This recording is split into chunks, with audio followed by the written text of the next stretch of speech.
Good morning student. हम लोग economics में चैप्टर नंबर फर्स्ट हमारा चल रहा था क्लास 12 में।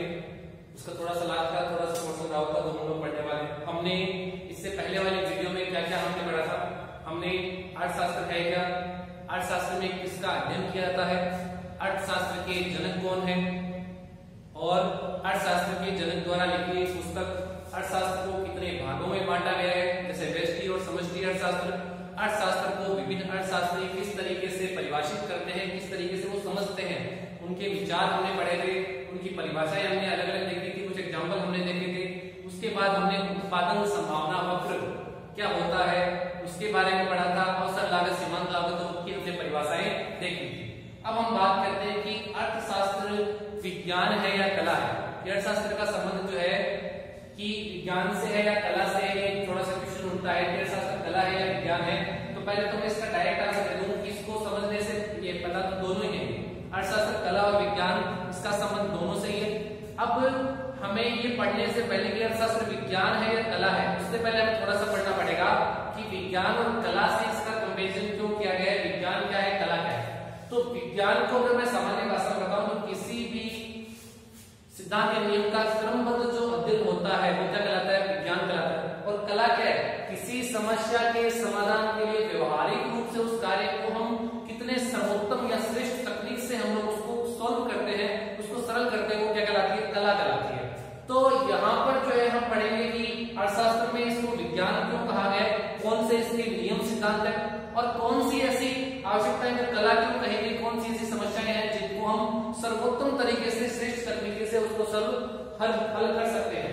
तो यहाँ पर जैसे आप लोग देख सकते हो कि अर्थशास्त्र कला है विज्ञान, ये क्वेश्चन उठता है। तो आर्थिक अध्ययन दो प्रकार की प्रकृति के होते हैं कि एक तो पढ़ेंगे अर्थशास्त्र विज्ञान के रूप में और एक हम पढ़े अर्थशास्त्र कला के रूप में। क्वेश्चन बनता है कि अर्थशास्त्र विज्ञान के रूप में क्या अर्थशास्त्र को विज्ञान कहना उचित है क्या, ये हम लोग पढ़ने वाले हैं। तो जैसे मैंने भी कहा कि अर्थशास्त्र विज्ञान है तो इसमें क्रमबद्ध अध्ययन किया जाता है नियम सिद्धांतों का। उसी तरीके से अर्थशास्त्र में भी कुछ नियम सिद्धांत है, उनको पढ़ने के लिए उनका क्रमबद्ध अध्ययन होना जरूरी है। कुछ मान्यताएं आपको ध्यान रखनी पड़ेगी। नेक्स्ट हम लोग देखेंगे मान्यताएं होती क्या है। अभी हम पढ़ लें कि अर्थशास्त्र विज्ञान के रूप में कि वैज्ञानिक तरीके से होने वाले अध्ययन जो क्रमबद्ध तरीके से तथ्य पर तार्किक होते हैं। तो पहले तो क्या वो वैज्ञानिक तरीके से उनका अध्ययन करते हैं जो अध्ययन क्रमबद्ध तथ्य पर और तार्किक होते हैं। फिर बात करें कि अर्थशास्त्र क्या विज्ञान है, तो अर्थशास्त्र के सिद्धांत और नियमों को विज्ञान के रूप में याद कर सकते हैं। जिस तरीके से विज्ञान के नियम सिद्धांत पढ़ते हैं उसी तरीके के अर्थशास्त्र के सिद्धांतों और नियमों को विज्ञान के रूप में याद किया जा सकता है। अर्थशास्त्र के विभिन्न प्रकार के सिद्धांत होते हैं, जैसे कुछ एक नाम बता दो, मांग का नियम या मांग का सिद्धांत, मांग का नियम, पूर्ति का नियम। ये नियम है क्या, तो इस नियमों का अध्ययन भी क्या होता है, क्रमबद्ध तरीके से किया जाता है। मांग का नियम है, नेक्स्ट जो चैप्टर है उसमें पूरा है, तो मांग का पूरा है, पूर्ति का पूरा बना हुआ है। थोड़ा सा पढ़ लें यहाँ पर जब नाम है। मांग के नियम का अभिप्राय है उपभोक्ता की नजरिए से हम लोग देखते हैं कि किसी वस्तु की कीमत में बढ़ोतरी होने पर, कि किसी भी वस्तु की कीमत में बढ़ोतरी होने पर उपभोक्ता द्वारा मांगी जाने वाली मात्रा में क्या आएगी, कमी आएगी। कहने का अभिप्राय है कीमत बढ़ती है तो मात्रा क्या होगी, आपकी कम होगी। मांग का नियम मैं थोड़ा सा बताऊं कि अगर आपकी कीमत यहाँ लिख दूं कि कीमत अगर बढ़ जाती है तो मांगी जाने वाली मात्रा पर क्या फर्क पड़ेगा, कम होगी। कि अगर मार्केट में किसी वस्तु की कीमत अगर घट जाती है, कीमत अगर कम हो जाती है कि वस्तु सस्ती मिल रही है, उस समय क्वांटिटी क्या होगी, बढ़ेगी। ये मांग का नियम कहलाता है। किस प्रकार का संबंध है, ऋणात्मक संबंध इसमें पाया जाता है वस्तु की कीमत और मांगी जाने वाली मात्रा में। तो यहाँ पर सारा का सारा क्रमबद्ध तकनीकी रूप से अध्ययन किया जाता है विज्ञान की तरह। इसीलिए इनके निश्चित नियम सिद्धांत जो बने हुए हैं, मान्यताएं बनी हुई है, उनका अध्ययन हम लोग करते हैं विज्ञान की तकनीकी अध्ययन क्रमबद्ध तथ्यबद्ध तरीके से। इसीलिए इसको क्या कहा गया है, विज्ञान भी माना गया है अर्थशास्त्र को। पूर्ति का नियम, ऐसे पूर्ति का नियम है वो विक्रेता के नजरिए से कि अगर मार्केट में किसी वस्तु की कीमत बढ़ जाती है तो विक्रेता अधिक पूर्ति करेगा। कीमत अगर बढ़ गई तब क्या करेगा, सप्लाई में अधिक कर देगा, और कीमत अगर घट जाती है तो सप्लाई में क्या कर देगा, कम कर देगा। ठीक है, तो ये जो किस प्रकार का संबंध है, इसमें धनात्मक संबंध है। तो अर्थशास्त्र को विज्ञान के रूप में कहना सही है या गलत है, तो अर्थशास्त्र को विज्ञान कहना बिल्कुल सही है, क्योंकि जिस तरीके से विज्ञान का हम क्रमबद्ध तकनीकी तथ्य पर तरीके से अध्ययन करते हैं उसी तरीके से भी अर्थशास्त्र में नियम सिद्धांत बने हुए हैं और उनका उनका भी हम लोग एक क्रमबद्ध और तकनीकी रूप से हम उनका अध्ययन करते हैं। अर्थशास्त्र कला के रूप में, क्या अर्थशास्त्र को कला कहना उचित है? मैंने इससे पहले स्टार्टिंग में जाकर कला क्या है कि किसी भी समस्या का समाधान, समस्या का अध्ययन तो विज्ञान करेगा, उस समस्या का हम अध्ययन करते हैं, उसका समाधान कैसे करें, सर्वोत्तम ढंग से कैसे उसका समाधान करें, वो किसमें आएगा? कला में आएगा। तो अर्थशास्त्र कला के रूप में, कला का अभिप्राय कार्य को सर्वोत्तम व श्रेष्ठ तकनीकी से किया जा सके, कि किसी भी कार्य को सर्वोत्तम और श्रेष्ठ तकनीकी से करना क्या कहलाता है? कला कहलाता है। छोटा सा एग्जांपल है, जैसे गरीबी दूर करना, कि हमने आंकड़े देखे कि निर्धनता के आंकड़े, गरीबी के आंकड़े ज्यादा है, तो गवर्नमेंट कुछ ऐसी स्कीमें लेके आएगी, कुछ उपाय जो मैंने बताई किस तरीके से हम लोग इस निर्धनता को कम कर सकते हैं, कुछ रोजगार के कार्यक्रम लेके आएगी, ठीक है, कुछ अपने सामाजिक सेवाएं बोल सकते हैं, सार्वजनिक जो इसमें जो पेंशन वगैरह इस तरह की कुछ सेवाएं लेके आती है, तो कहीं ना कहीं जो बता रखा है कि गरीबी दूर करना कि सर्वोत्तम या श्रेष्ठ तकनीकी से प्राप्त एक कला है। तो गरीबी को किस तरीके से कम कर सकते हैं, उनको एक्चुअल में हम कम कर पा रहे नहीं कर पा रहे, वो डिपेंड कर रहा है कि आप कौन सी तकनीकी सोच, जो श्रेष्ठतम तरीका है वो कौन सा आप लोग अपना रहे हो। तो फिर आगे बढ़ेंगे, अर्थात अर्थशास्त्र में नियमों व सिद्धांतों विधियों का प्रयोग करते हुए गरीबी को कम करना अर्थशास्त्र में कला होने को जो है स्पष्ट करता है, कि इसको ये बताता है कि हाँ अर्थशास्त्र कला है, क्योंकि हम इसमें समस्याओं का समाधान एक सर्वोत्तम और श्रेष्ठ तरीके से हम लोग करते हैं। तो अतः हम लोग कह सकते हैं कि अर्थशास्त्र क्या है? अर्थशास्त्र कला और विज्ञान दोनों ही है। अर्थशास्त्र को ना तो हम विज्ञान कह सकते हैं और ना कला कह सकते हैं, अर्थशास्त्र दोनों है, विज्ञान भी है और प्लस कला भी है। तो अर्थशास्त्र को विज्ञान और कला दोनों ही कहा जाता है। क्यों कहते हैं? तो निश्चित क्रम व तकनीकी रूप से जो अध्ययन किया जाता है तथ्य पर तार्किकी, वो विज्ञान के सिद्धांत है। इसी तरीके से अर्थशास्त्र में भी सिद्धांत होते हैं, उन्हीं को हम इसी तरीके से अध्ययन करते हैं। समाधान, समस्याओं का समाधान एक सर्वोत्तम श्रेष्ठ तकनीक से करना क्या कहलाता है? कला कहलाता है। और अर्थशास्त्र में वही है, निर्धनता हुआ, बेरोजगारी हुआ वाला, इन समस्याओं को कैसे कम कर सकते हैं, इनके लिए कौन से उपाय हमें अपनाने चाहिए, कौन से तकनीक हमें अपनानी चाहिए, कौन से सुझाव हो सकते हैं, कौन से ऐसे तरीके हो सकते हैं कि रूपरेखा तैयार करें और उसको कहीं ना कहीं हम लोग उस समस्या का समाधान कर जाएं, ये क्या कहलाती है? कला कहलाती है। तो अर्थशास्त्र को कला और विज्ञान दोनों ही कहा गया। अब हम पढ़ने वाले हैं कि अर्थशास्त्र के जो नियम सिद्धांत होते हैं इनमें कुछ कमियां भी चलती है आर्थिक नियमों के सिद्धांत में। तो आर्थिक नियमों की कमियां क्या है, तो थोड़ा सा आपको बता दें कि आर्थिक नियमों की कमियां, कि बहुत सारे नियम सिद्धांत है, आर्थिक नियमों की कमियां। जो नेक्स्ट टॉपिक हमारा इसमें आर्थिक नियमों की कमियां कहें तो अर्थशास्त्र को विज्ञान तो कह दिया, बिल्कुल सही है। अब विज्ञान में क्या होता है कि आप किसी भी नियम जो भी कुछ बनता है तो उसको प्रयोगशाला में कहीं ना कहीं आप उसकी लैब में जांच करके बता सकते हो, उसको तथ्य को सिद्ध कर सकते हो कि हाँ ये एक्चुअल में ऐसा होता है।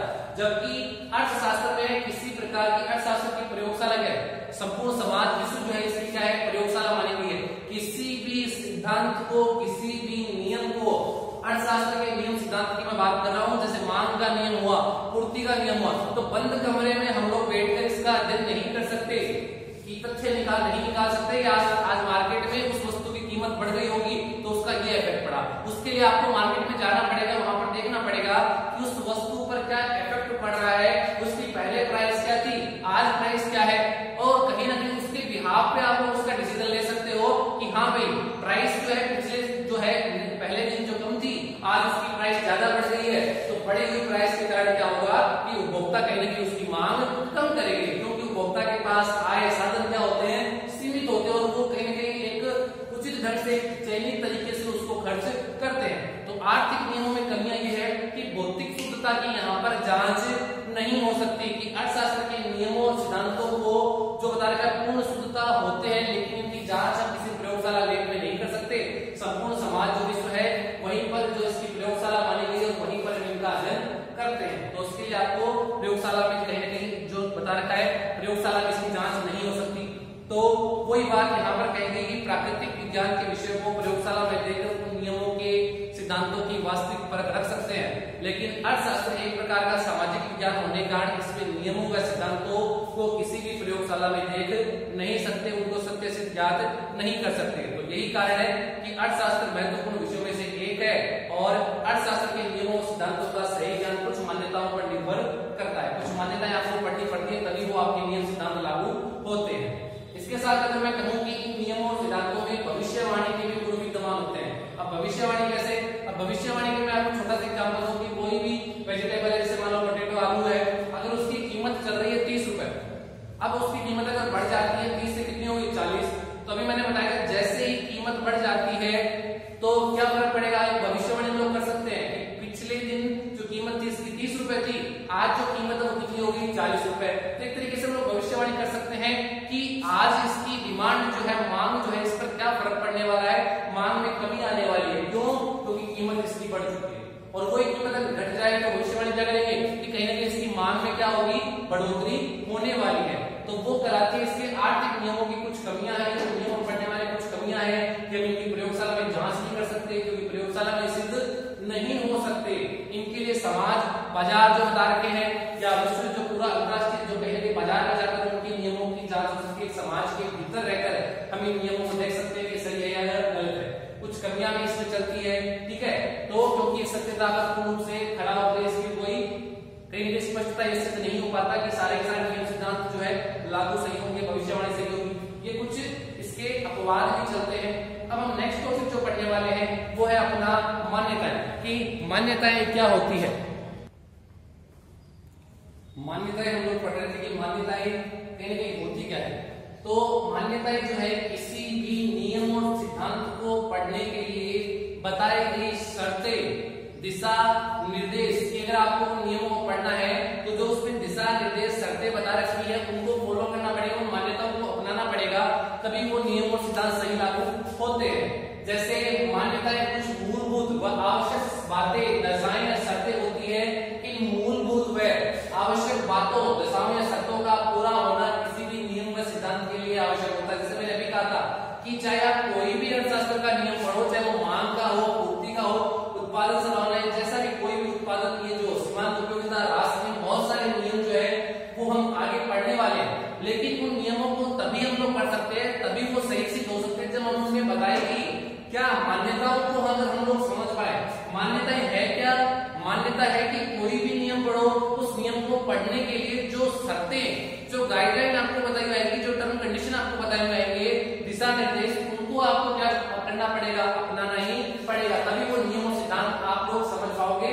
तो कुछ मान्यताएं आपने से बता रखी है, अन्य बातें समान रहे कि इसमें किसी प्रकार का तकनीकी में, उपभोक्ता की मांग में, या बहुत सारी ऐसी बातें होती हैं उनमें किसी प्रकार का परिवर्तन ना हो, किसी एक बिंदु विशेष को लेकर अध्ययन करते हुए। आर्थिक इकाइयों की विवेकशीलता की जो भी आप यूनिट पढ़ते हो, आर्थिक कहीं ना कहीं वो धन से जो बता रखा है उपयोगिता से संबंधित होनी चाहिए, इकाइयां समान समरूप होनी चाहिए। आर्थिक मानव का अध्ययन आप करते हो कि आर्थिक मानव की आर्थिक क्रियाओं का अध्ययन इसमें किया जाता है, ठीक है। और जो बता रखा है साम्य और संतुलन की, साम्य का मतलब है जहां पर एक संतुलन की अवस्था प्राप्त हो जाए उसका अध्ययन करना, कि जहां पर एक उपभोक्ता संतुलित हो जाए, जहां पर बाजार किस तरह से संतुलित हो सकता है, जहां पर मांग और पूर्ति बराबर होगी वहां पर एक बाजार क्या होगा, संतुलन अवस्था में होगा। एक उपभोक्ता जहां पर उसको अधिकतम संतुष्टि प्राप्त होगी वहां पर एक उपभोक्ता संतुलन की अवस्था में होगा। एक विक्रेता जहां पर उसको अधिकतम अपना लाभ प्रॉफिट मिलेगा वहां पर वो संतुलन की अवस्था में होगा। तो बहुत सारी अलग अलग नियमों की लगभग वैसे मान्यताएं तो सेम सी रहती है, लेकिन फिर भी जो नियम हम पढ़ने वाले हैं उनकी मान्यताओं को भी हम लोग अध्ययन करेंगे। क्वेश्चन ये आया हुआ भी है कि मान्यता से क्या अभिप्राय है, क्वेश्चन आया हुआ है एग्जाम में कि मान्यता से क्या अभिप्राय है। तो मान्यता के अगर 1 नंबर 2 नंबर का आता है तो आपको इतना डेफिनेशन लिखनी है 1 नंबर में कि कुछ मूलभूत आवश्यक बातें, दशाएं या शर्तें होती है, उनको मूलभूत आवश्यक बातों, दशाओं या शर्तों का पूरा होना किसी नियम व सिद्धांत के लिए आवश्यक होता है, वो आपकी क्या कहलाती है, मान्यताएं कहलाती है। उसके बाद अपना आया था उत्पादन संभावना वक्र, वो हमने पढ़ लिया था कि उत्पादन संभावना वक्र क्या होता है, एक देश में उपलब्ध श्रेष्ठतम संसाधनों और तकनीक को ध्यान में रखते हुए उत्पादन करता है, किस प्रकार की वस्तु का चयन करता है, उत्पादन करता है। वो उत्पादन संभावना वक्र में हम लोग देखते हैं उसकी संभावना को देखते हैं। एक वस्तु का उत्पादन बढ़ाना है तो दूसरे भी क्या करनी पड़ेगी, उसके उत्पादन के साधनों में कमी लानी पड़ेगी। ये हमने उत्पादन संभावना वक्र पढ़ा था। अवसर लागत हमने पढ़ा था, सीमांत अवसर लागत हमने पढ़ा था। तो ये कुछ परिभाषाएं जो थी हमने देखी थी। इसके बाद इससे पहले जो वीडियो हमने बनाई थी उसमें भी हमने पढ़ा था कि अर्थशास्त्र में जो समस्याएं आती है मुख्य रूप से 3 समस्याएं आती है, क्या उत्पादन करें, कैसे उत्पादन करें। समस्याएं आती है उत्पादन से रिगार्डिंग कौन कौन सी समस्याएं हो सकती है। तो सबसे पहली समस्या है कि क्या उत्पादन किया जाए, क्या उत्पादन किया किया जाए। ये सेकंड जो आती है कैसे उत्पादन किया जाए, उत्पादन कैसे किया जाए, उत्पादन कैसे किया जाए। और इससे जो लास्ट आती है कि उत्पादन किनके लिए किया जाए या उत्पादन किसके लिए किया जाए, उत्पादन किसके लिए किया जाए।